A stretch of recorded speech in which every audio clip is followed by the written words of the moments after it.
Hey there, Mr. Reddit here. Welcome back to another episode of r/entitled Parent Stories. Our first story we'll be reading today, entitled Mom Wants Me to Pay Her Rent. After that, went to senior center to deliver pizza, left with a new mom. And after that, literal Karen complains about her food being done right. Now for every thumbs up this video gets, one Karen does not get a discount. I will once I speak to corporate. So please smash that like button, and if you're new, subscribe and turn on notifications for new stories from Reddit every single day. Entitled Mom Wants Me to Pay Her Rent. My mom, who's 60, was a stay-at-home mom all of her life. When I was in my late teens, my dad's mom got sick and moved in with us. My mom hated this and moaned about how my grandma was being a burden and how my dad shouldn't have moved her in without her consent. My grandma died, and a few years later, my dad divorced her. I don't hold it against my dad. She was horrible to him and horrible to my gran. Anyway, my mom got a single lump sum divorce payment 5 years ago. It was a big lump sum, and she has been living pretty nicely for the last 5 years. But despite my advice, she has now spent all of the money. Last month, she called my brother and I and asked us to pay her rent, which we did. She's now telling us that she needs us to pay her rent and for her food and her bills and her entire living expenses because she can't work. Can't is a weird word. She does have some minor medical problems, back-related, and says she can't lift more than 10 pounds. But the main thing is, she just doesn't want to. She says she will go insane if she has to do the same thing every day. She's also said some negative things about not flipping burgers. My mom has no formal qualifications other than a high school diploma. I really don't want to pay her rent for the rest of my life. I have a stable income, but it's not huge, $50K, and I wanted to propose to my girlfriend and maybe one day buy a house, not take on a full-time dependent. I know I'm not legally required to support her, but it feels so wrong to just say, forget you, and let her be evicted. After all, she's my mother. Edit. To answer some questions. 1. Neither I nor my brother live with my mom. We both live in other states with our partners. 2. I'm 30 and a woman. 3. My mom did not care for my gran. She refused to speak to her or enter her side of the house. To give you an idea of the severity, there was a tornado warning one day while I was at school. My mom took shelter. She left my gran bedridden on the other side of the house. Edit 2. My mom is not a widow. My dad is still alive. Well, what do you think? Should OP pay for their mom's rent or not? Please let us know. I'd email job applications to her every single day. Went to senior center to deliver pizza, left with a new mom. I'm a pizza delivery guy and was winding down for a much-needed early close on Mother's Day Sunday. I'm one of the only people on staff who didn't have family plans that day. My family situation is what you might call complicated, so worked all morning while short-staffed and was pretty beat. It was especially emotionally hammering to deliver so many pizzas to happy families visiting or hosting their moms. I was ready to go home and get drunk and forget about the whole stupid holiday. So I get a late call, just a few minutes before we closed, and decided to take it because money is money, and it was a pretty big order, 6 pies. So I loaded up and realized about 3/4 of the way to the destination that the address was for the local senior center. They used to order all the time, tip really well, and make really sweet conversation before the lockdown, so I was psyched to see that they were safe and steady enough to order pizzas again. I snuck them a side of breadsticks from a jerk who never tips and always harasses our drivers that I was dropping off along the way. By the time he had called to complain, we'd be closed. I got there and was glad to finish off what had been an overall really crappy day with a pleasant trip to the senior center and carried the food to the front desk. The receptionist offered to carry the pizzas back, but she looked frail enough to be a senior center resident herself, so I said I was happy to get them where they were going. She checked me and gave me a new mask. Not sure what was wrong with mine, but whatever. And I found my way to some event room where they had ordered the pizzas. And it was a total gut punch.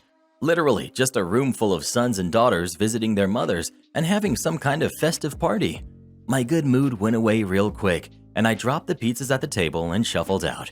But I realized that while they had prepaid for the pizzas over the phone with a credit card, they hadn't tipped. So no matter how bitter I was, I had to make in-person contact with whoever had ordered the pizzas, or I had basically just wasted half an hour. I went around the room asking for Margaret, the name on the order, and eventually someone put me in front of her. Our shop doesn't have a uniform or anything, so I started to explain. Hi, Margaret, right? You ordered, and she was really frazzled, I guess running the event, so she cut me off and was like, "Oh, good, you're here. We were starting to wonder. I don't think Bonnie has been matched with anyone yet. Wait right here." I tried to cut in and explain I just delivered the pizzas and she'd mistaken me for someone else, but it went right over her head. She pushed an old woman over in a wheelchair and said, practically shouting, "Bonnie, this young man is here just for you." Before I could try to explain my situation again, Bonnie replied, "He is? Is he? Well, full disclosure, son, don't get too attached, 'cause Jesus has my heart." Margaret, the one who had ordered the pizza, or at least the name we had on it, whispered to me, "She's a real live wire. Have fun." And then Margaret and my tip were in the wind. Margaret looked up at me and goes, "You like bridge? I hope you brought your checkbook," and started wheeling away to a table.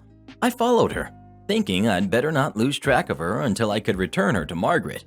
I spotted a woman with an ID badge who looked like she knew what she was doing and explained that I was the pizza delivery guy, but someone had left me with this old woman in my charge. I guess my explanation wasn't clear enough because I said something like, "Hey, I was actually delivering some pizzas up here." And the girl says, "You brought pizza? Aw, that's so nice. I'll make sure you're compensated." So at first I thought, great, all resolved now. But no, she gave me a wad of cash and this organizer disappeared, leaving me with Bonnie and her deck of cards. I kept looking for Margaret to return this lady to, but also did kind of enjoy making conversation with her and knew no other deliveries would be coming in since we had closed on my drive over. I actually did like listening to Bonnie talk about the YouTube theories that she wholeheartedly believed and the spat she was having with the arts and crafts chaperone and so on. She even gave me a recipe. But I was worried that she had dementia and thought I was a family member, or that she was expecting a particular visitor and at any moment a guy would storm in and say, "What are you doing with my hand?" or something like that. So finally, I saw the second organizer again, the one who'd given me the cash. I figured Margaret may never return, so I shouldn't wait for her, and I pulled the organizer aside and said, "Look, there's been a mix-up. I don't really know this woman." The organizer seemed distracted. She was doing several things at once, and she very casually said, "Oh, there's no mix-up. The pairings were totally random. You weren't expected to have much in common. You'll get to know her, don't overthink it," and receded back into the crowd while I was still saying, "No, I'm just delivering pizza." At that point, I seriously considered leaving because it wasn't my fault that these people were unorganized. But Bonnie was waiting for me with this huge grin on her face to play more cards, and it didn't look like there were any real relatives coming for her. So I figured I would stick it out for a few more games. I was eventually able to pick up in context from eavesdropping on other pairs that this was not a mother-kid extravaganza. It was a volunteer event for women living at the senior home without kids or whose kids couldn't visit them. There was a huge relief because I would have really felt terrible if she was a dementia patient who thought that her son had come, especially because I was kind of enjoying being mothered by her, for a lack of a better term. It felt really good to have someone asking what I was doing at work and saying they were proud of me for things that weren't actually a big deal. She proudly bragged to everyone we passed on our courtyard walk about this silly little Employee of the Week award I just won. Basically title only. You get your photo on the wall, but everyone gets it at some point and usually more than once. But she made it feel really important. And I really secretly loved how she got outraged over minor transgressions on my behalf. Like, I told her how my landlord is staking it to me on repairs, and she was like, "He's quite the ripe hair in the tuna," with such sincere gusto. She said she knew a guy who could tune him up for me, and I don't think she was talking about repairs, but I didn't follow up. Every time I tried to extricate myself, she'd have another activity she'd want to do. Once we finished cards, she wanted to do arts and crafts. Once we did that, she wanted me to push her around the courtyard. Once we did that, she was famished from the walk, even though all she did was sit in her wheelchair and wanted pizza. And I'd fed her 2 slices before an orderly approached and angrily informed me she was not supposed to eat pizza. I don't know how she then ended up with a 3rd slice, but I seriously did not give it to her. Finally, the party was winding down and she wanted me to hang out and watch a game show with her. About 30 seconds into the show, she was asleep. I left her a coupon, even though I guess she isn't supposed to eat pizza, and headed home. It was kind of nice to spend a Mother's Day doing Mother's Day type stuff. Really nice, actually. At this point in my life and career, if you want to call it that, I can have no wholly good memories that involve pizza. But this was pretty close. So happy Mother's Day to those who celebrated, and happy Russian Victory Day to those who didn't. Speaking of pizza, what's your favorite kind of pizza of all time? Please let us know. Hawaiian all day, bruh. Don't at me. Literal Karen complains about her food being done right. So this happened on May 5th. I work at a Mexican restaurant and we were busy with waits of 45 minutes to an hour for to-goes and dine-in. I was on the phone taking all the to-go information down when I get a call. We've got me, male 19. Karen, probably the worst one I've ever seen. We've got manager, the awesome hero. Me. Hi, this is OP. How can I help you today? Karen, already mad. I want a burrito with rice. Me. What type of burrito, ma'am? Why don't you know this? Do I have to say every little detail? This is where I knew things were going to go bad. But I took her order down till she said something that I haven't heard in a while. Don't forget about the side of lettuce and tomatoes this time. Me.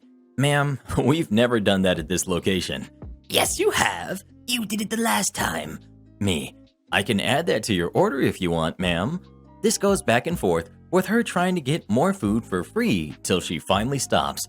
But then she has me read the order back to her 20 plus times to make sure everything was right. Karen. You have always messed up my orders in the past. She also asked for my name and says that if it's not right, I'm the one to blame, even though I don't make or pack the food. However, I was able to get her off the phone and send the order back. Fast forward 45 minutes later, Karen comes in to get her food. Karen, are you the one I talked to? I was the only one up front at the time. Me, I'm sorry ma'am, what was that? Are you OP? Me, yes, that's me. Are you here to pick up your order? No crap. Are you stupid? I cash her out and hand her the food. She then proceeded to ask me the same questions that she asked on the phone, then went on a long rant about how we owe her this and that for messing up in the past.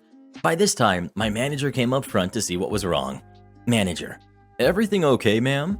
Karen then blows up at her and wants someone other than me to see if her order is correctly done. So my manager looks through it, takes it to the cooks, and comes back and tells her it was done properly. Karen then says she deserves more free stuff for the struggles. Manager talking to me. Go grab her those things and I'll handle this. I go grab the things, and when I come back, Karen is gone and my manager is standing there with a smile on her face. She told me that she had banned Karen from our restaurant and said she was not only banned from our location, but all the other locations of our restaurant as well. While it was a long and tiring 11-hour shift, I at least got some amusement seeing Karen running off with the threat of the police being called on her. Am I the jerk because I told my friend that she deserved to be fired? My friend and I met when we worked together. She was one of the first people to talk to me when I started and introduced me to other people that worked there. Well, I'm not sure what happened, but she started to get lazy, showing up late, standing around to talk, which is whatever. But when other people have to pick up your slack, it's BS. When I was put on teams with her, other people would complain about her not pulling her weight. There were times we were trying to get finished and off early, and she still had a social hour and caused us to stay till regular time or even late. She was being talked to by management repeatedly. She'd tell me she got yelled at. Their big thing was her being consistently late. I told her to leave earlier. Well, I have to drive all the way from... It's a long drive. I tried helping her improve with other things they coached her on, but she had an excuse for everything. This went on for a year or so, and I found a better job and I left. She kept asking me to get her a job there, but since I knew how she was, I told her they weren't hiring. We'd hang out, and it was a lot easier not working with her. She'd still vent, but I wasn't on the other side of it, so I could be more objective and less annoyed. This has been 2 years. She called me the other day and said she got fired. I said I was sorry to hear that, but places are hiring and she can bounce back. She started going on and on about how this was out of the blue and how they've never warned her. I bit my tongue. I'm a supervisor now, so she wanted my opinion if I thought she deserved to be fired. I kept dodging the question and saying, I don't know, I'm not there anymore. She said, no, just be honest. What do you think? You worked there. I didn't want to, but I knew she wouldn't let it go. So I said, honestly, no offense, but yeah, they warned you like 100 times. I even tried telling you how to improve, but you wouldn't listen. She said I was too harsh, and she'd talk to me later. Am I the jerk? I probably am, but don't tell people to be honest when you don't want the truth. What do you think? Is OP the jerk, or is their friend? Please let us know. Nothing's worse than coworkers who don't pull their weight. I don't care what you are. You can't park in my spot. I'm a paramedic in a place that has some HOAs and apartment complexes. We hate responding to the apartment complexes because there's nothing but assigned parking and no fire zones. Basically, if we can't find a space to fit in, we have to block the road. My agency also uses first responder vehicles and ambulances. The first responder, as implied, usually arrives first, so we do our best to leave room for the ambulances to fit in. We get a call at the apartment complex. I am in the first responder. As I pull up to the address, by some miracle, there is a spot only 2 apartments away. Great, I can leave the road clear for the ambulance. As soon as I park, out comes this guy screaming I can't park there. I do the, "Are you serious?" look, and just say medical emergency. He says he doesn't care, I can't park there. Keep in mind, my vehicle has enough lights to make a Christmas tree jealous. I just grab my stuff, lock the vehicle, and keep going. He's screaming that he's going to call the cops. I tell him they're already on the way. They respond to medical emergencies. Cop gets there while I'm in with the patient and tells him basically to buzz off. The cop enters the apartment, and then this guy really goes full-blown entitled. He enters the apartment, comes into the room where I'm treating the patient.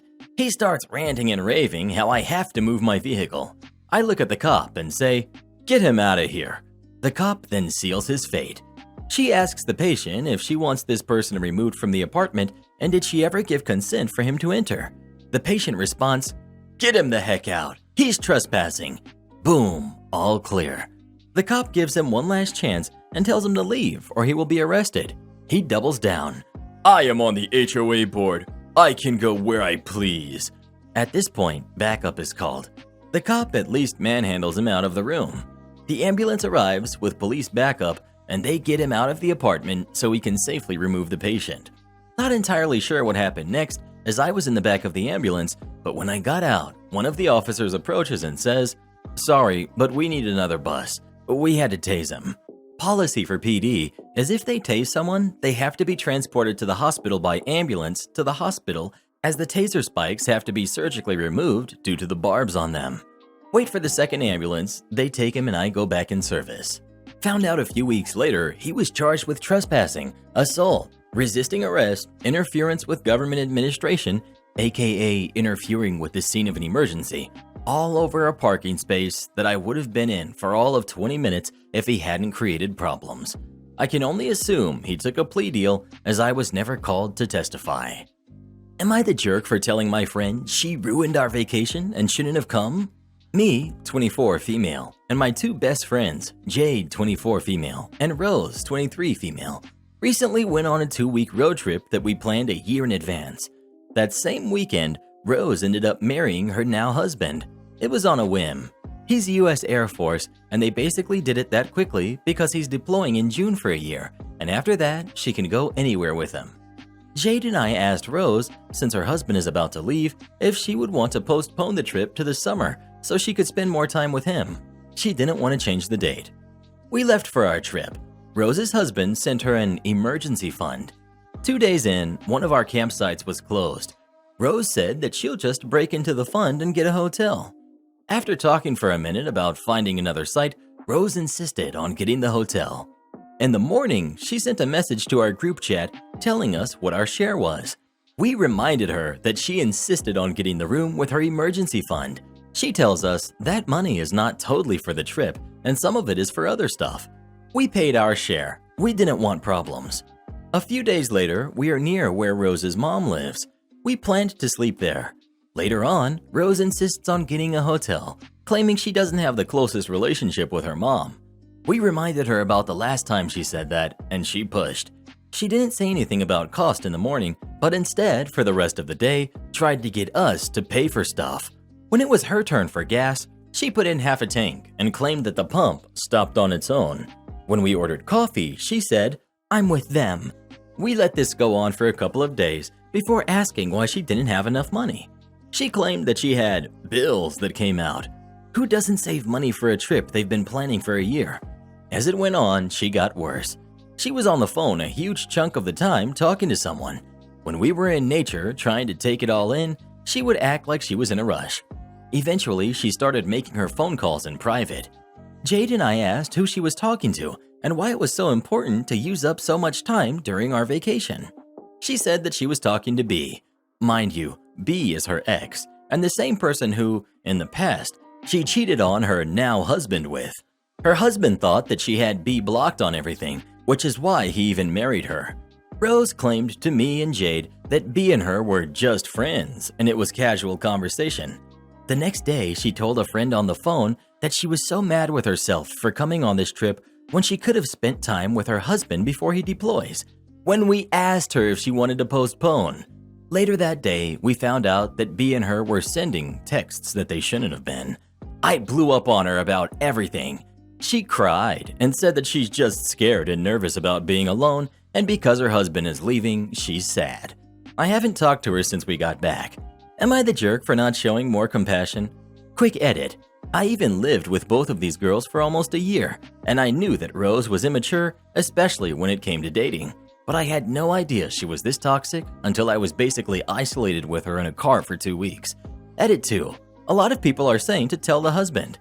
Jade is actually doing it, since they are living with her until he leaves. I live hours away and prefer to do confrontation or adult conversation in person. Okay, I will ring you when I get in every day. Let me preface this by saying I've worked my current job for a decently long time and have never had a customer complaint until this guy. I work as a showroom consultant at a bathroom and kitchen shop. Nothing snazzy, but it's fun to talk to people and design with them. People are always happy and excited. This happened last year. One day, a lovely middle-aged lady comes in. She wants a spa bath that will fit her and her husband. We find one that's affordable. I give her a hefty discount because I can, and also she was a great person. I like to do that. I let her know because it's a custom-built spa, it's going to take 3 weeks. No stresses. 3 weeks later, the spa arrives. However, it has arrived without its headrests. The supplier lets us know that there's a back order on headrests. ETA unknown, lockdown shipping delays. They've supplied different headrests as an apology and will send the correct color when stock is replenished. Well, it's fine. It's just a cosmetic thing. I ring wife to let her know it's in. There's a delay and to arrange delivery. No issues. She's happy with her bath and even rings again to thank me. I ring once a fortnight to update them on the headrests. It's really unknown when they're coming. Now it's been over 2 months and it's a bit ridiculous. I acknowledge that, but there's nothing anyone can do. None left anywhere. Trust me, I tried. I like to help people out. We're just having to wait. In the meantime, there's nothing stopping them from using the bath. Heck, the spa came with headrests that were a different color as a courtesy. He was just waiting for a different color. One day, husband comes in. I'm not in the shop that day.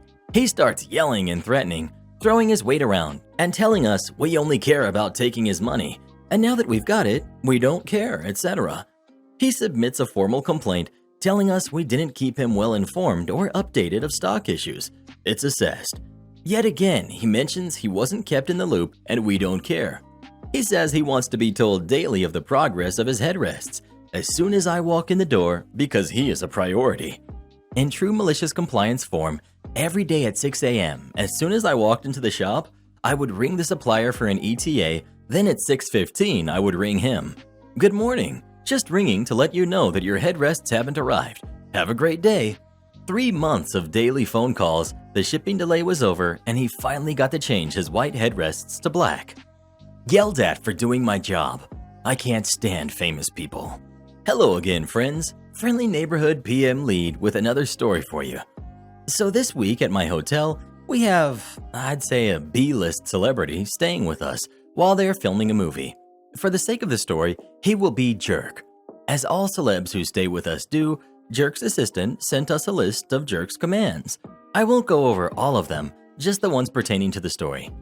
Jerk does not want stayover service. If he needs clean towels, he will come to the desks. He is very particular about his privacy. This was reiterated in multiple emails to both the sales team, front desk, and housekeeping.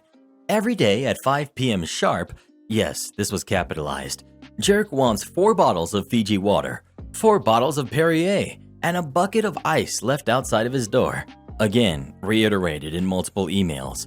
So it's about 9 p.m. yesterday. I'm chilling at the desk, counting the minutes until I can go home when I get a call from Jerk's room. Me. Guest services, this is Forever the Unicorn. How can I help you? Jerk. Yeah, I've been here since Saturday, and none of your maids have cleaned my room. And why the heck do all these bottles of water keep showing up outside my door? Me. Well, Mr. Jerk, we were just following the request sent to us by your assistant, but I'm more than happy to send someone up to do stayover service for you right now, knowing it would either be me doing it or the engineering kid. Jerk. I don't know what stayover service means. Just have someone come clean this room. And I don't give a hoot what my assistant told you to do. You do what I tell you to do. Hangs up the phone. If there is one thing I just love, it's getting yelled at and hung up on. So, as I always do when I have no clue what to do, I call the GM. GM did not have a good day dealing with Jerk, so he was extra upset about what he just did. Being as late as I was, GM told me to just have the engineer go up and take out trash, and he would contact the assistant in the AM. Cherry on top of it all was that the head producer witnessed the aftermath of what had happened, me standing there in disbelief of the temper tantrum this grown man just threw, and asked me what happened. I explained the situation, and she was mortified, assured me that she would talk to him this morning when they drove to the set. I am now anxiously waiting the return of the Jerk and what will happen tonight. Musicians wake up at 9? This morning, I had a customer lose it on me over something that isn't true, as well as something I couldn't control. So I'm one of a few sales managers at a music store chain. Day to day, the most difficult things we have to deal with are the many heaps of paperwork and maybe a customer that needs a little extra TLC, nothing we can't handle. But every so often, as I'm sure you all know, in walks one of the unreasonable ones. The ones that have an idea so unbelievably cemented in their head, no verbal jackhammer can ever liberate it. If I had to break down our clientele, I'd say they're 75% reasonable everyday people who simply want to buy equipment and get out of there. 20% of people that come in and just want to try stuff out. They too are reasonable. 4% of people who feel slighted and demand free stuff, and that last 1% are the aforementioned, typically beyond crazy, unreasonable ones. So back to this story's muse. There's been this kid coming in every single day for the past week buying sheet music. He's been the first customer at the doors before opening. He always says hello, always buys something, always smiles, never an incident. He definitely had a bit of a nervous energy about him, but it didn't affect the day-to-day, so who cares? Today was different. Today he came in right at opening, and this was our conversation. Me. Hey man, morning. Guy. Are you a manager? Me. Yeah, what's up? Guy. You need to start opening up at 9. You open at 12, but you need to start serving musicians at 9, because that's when musicians get up. Me. Well, musicians get up at all hours. I, for one, am a musician, and I got up at 10:30 today. Then he suddenly starts to raise his voice. No. Your front door says serving musicians since 1924. Musicians get up at 9 a.m., so you need to start serving us at 9 a.m. Me. Listen, man, it's fine if you get up at 9. What I suggest is, when you get up, maybe have some breakfast, and then come here at opening. Guy. You're not listening to me. 9 a.m., not 12 p.m. You open at 9 a.m. Me. Sir, I have absolutely no control over what time we open. There's a corporate decision, and that decision they made is 12 p.m. By now, he's fully yelling at me. No, you're being stupid. You start opening at 9 a.m. because that's when musicians wake up and want to be served. I'm so fully taken aback because his voice has never been above a 2 with his passing hellos. At that point, 3 of my coworkers come to see what's going on and immediately assess the situation. They fully get into defensive mode and tell him to get out right now. He starts yelling louder. I'm gonna call the cops. Me. Wait, actually, please do that. Then he said something that caught me off guard. Guy: Forget you! I'm the master retailer! Forget all of you! I'm the master retailer! The master retailer? Maybe we made a mistake of kicking out the master retailer, as he is apparently the master of retail. Nah, I think we made the right choice. Finally, we get him outside, and he truly tries to fight our guitar tech. Eventually, he buzzes off, and we're all like, what just happened? It all blows over. Literally, no one cares after he's gone, and the store opens as normal. 15 minutes later, the store gets a phone call. I pick up because it's almost always the customer because we're a store, and customers like to call stores. Me: hello, this is our store. How can I help you? Cop: hey there, my name is Cop. Did you get involved in a fight with a kid in a pink hoodie? Me: oh, yeah. There was an incident a few minutes ago, but everything's fine. Well, I need to get your side of the story. I told him everything I told you guys here. He laughed at the, if you wake up at 9, maybe you should get breakfast thing. Then he asked if it was cool if he could come back, or if we wanted him to keep him away from the store. I didn't want any more incidents, so I tell him to stay away from the store. That was it. And now I'm done ignoring my manager responsibilities to type out this story for you guys. I gotta go and do some paperwork. Please come listen to this video next. You won't believe what happens. And please support our channel by joining as a member today, and we'll give you a special shout out in our next video. And to have us make a video for you, just head over to our Fiverr, link pinned in the comments below.